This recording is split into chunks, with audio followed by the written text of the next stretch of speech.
Good afternoon, good evening, old school Texas Tech.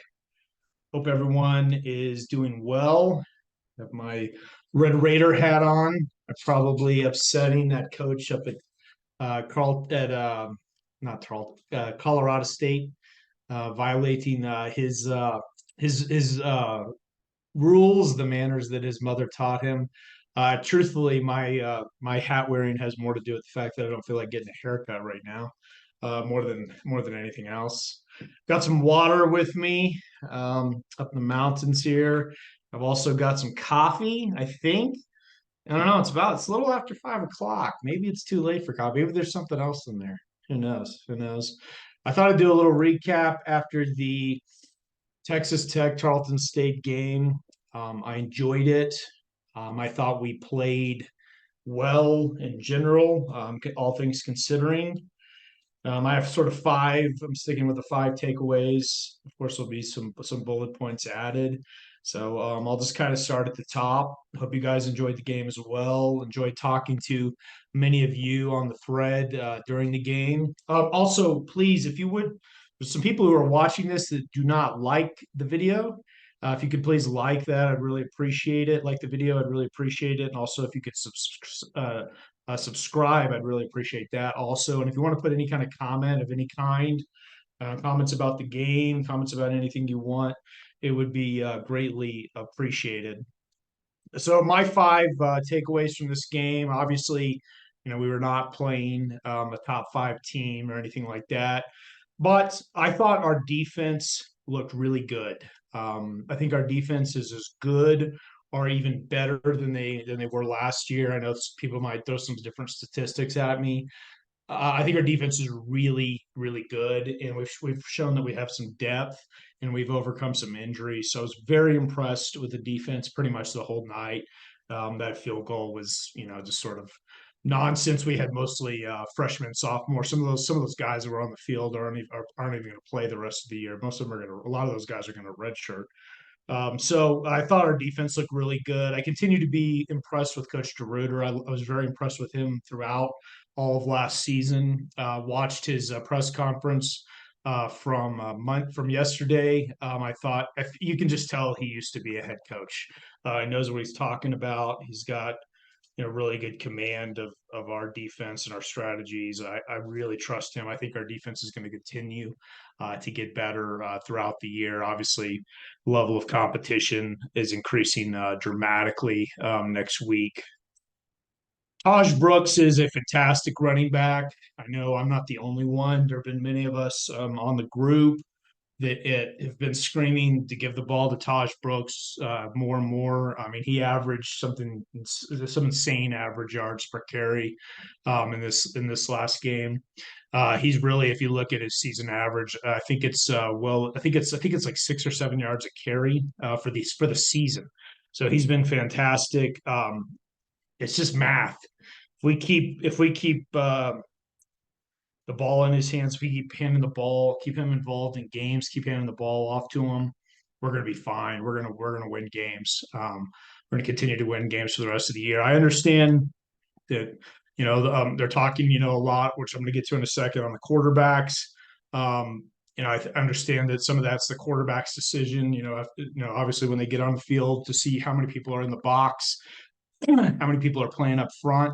I think that he is good enough that we can run him in situations where there are more players in the box and really put defenses in a bind.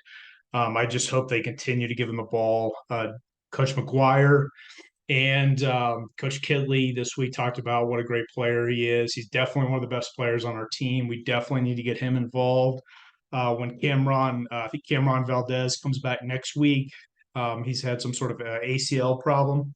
When he comes back next week, we need to get him involved as well. We need to get both those guys rolling. I think if we do that, we're going to have a pretty good season. It may not be as good a season as we all thought at the beginning. Nope, none of us expected that loss up in Laramie. But if we can get these running backs involved to complement our passing game, we're going to be just fine.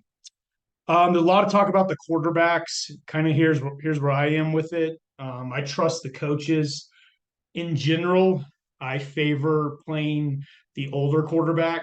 I feel like one thing we learned from 10 years of Mike Leach is it's better for quarterbacks to learn on the practice field and not learn on game day. However, I do realize that Morton's a superstar. Morton is a Graham Harrell like player.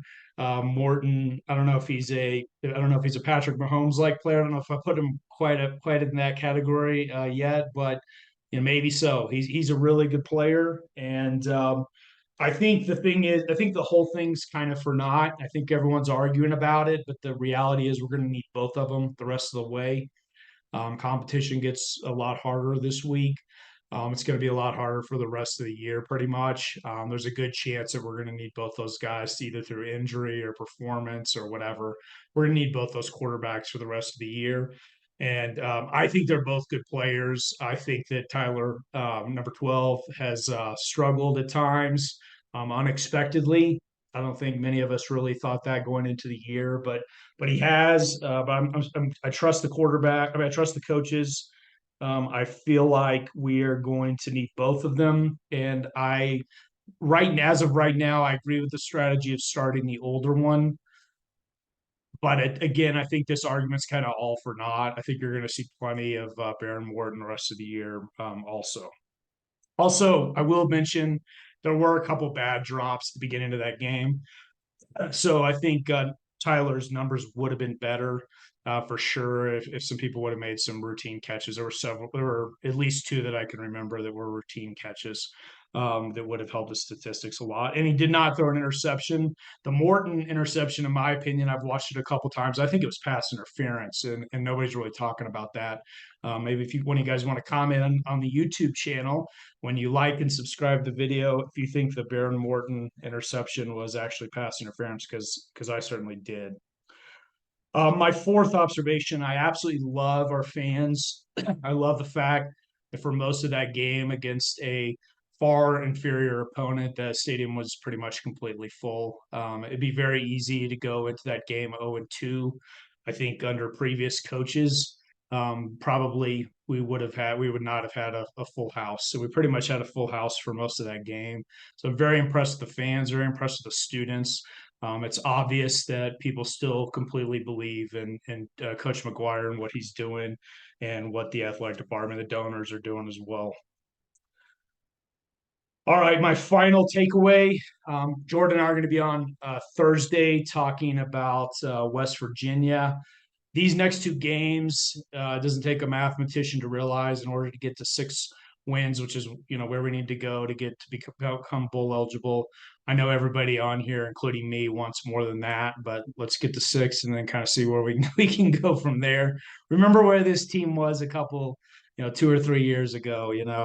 Bowl games were not necessarily expected in the first couple of years under Matt Wells, and even in some of the Kingsbury years.